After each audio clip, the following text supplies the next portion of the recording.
নেটওয়ার্কের উপস্থাপক রাফিক বিন সাইদির নামাজে জানাজায় শরীক হতে মতিঝিল সরকারি বালক উচ্চ বিদ্যালয় মাঠে নামে লাখো মানুষের ঢল। বৃহস্পতিবার বিকেল 5টার পর প্রিয় সন্তানকে শেষবারের মতো দেখতে এবং জানাজায় অংশ নিতে প্যারোলে মুক্তি পান দেলাওয়ার হোসেন সাইদি। জানাজা ময়দানে তিনি উপস্থিত হবার সাথে সাথে আল্লাহু আকবার ধ্বনিতে কেঁপে ওঠে পুরো ময়দান। 5 বছর কোরআনের তাফসীর করেছি সারা বাংলাদেশে, সারা পৃথিবীতে।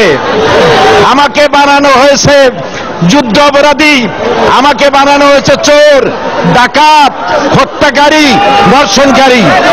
আমি আল্লাহর নামে কসম করে বলছি, আল্লাহ তোমার জাতের কসম, তোমার ইজ্জতের কসম, তোমার সম্মানের কসম, 1971 সনের এক ফোঁটা বালি বা কাদা আমার গায়ে লাগে নাই, লাগে নাই, লাগে নাই। এ সময় আল্লামা সাইদি মানবতা বিরোধী অপরাধের অভিযোগ নাকচ করে দিয়ে আল্লাহর সাহায্য চান। আমার শুধু কাজ ছিল কোরআনের প্রচার করা। নাস্তিকবাদীরা সহ্য করতে পারে নাই, যার জন্য আমাকে বন্দী করে রেখেছে।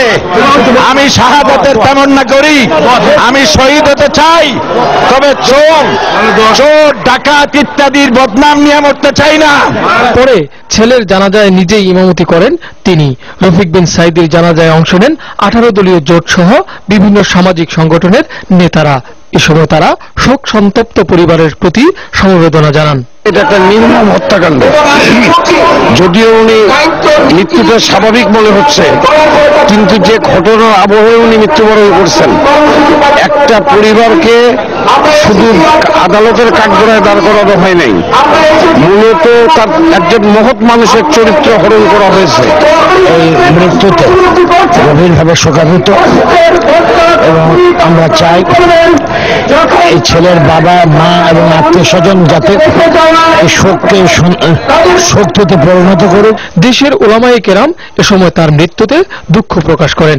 বাংলাদেশের ইতিহাসে যিনি পরবর্তী সাইদি হতেন, সেই পরবর্তী সাইদি মূল সাইদি সাহেবের আগেই পৃথিবী ছেড়ে চলে গেল। ক্ষণজন্মা এ আলেমুদ্দিনকে শুক্রবার বাদ জুমা খুলনা সার্কিট হাউস ময়দানে 2য় দফা জানাজা এবং পিরোজপুরে আল্লামা সাইদি ফাউন্ডেশন মাঠে 3য় দফা জানাজা শেষে সেখানে তাকে দাফন করা হবে। ইমরান আনসারী, দিগন্ত টেলিভিশন।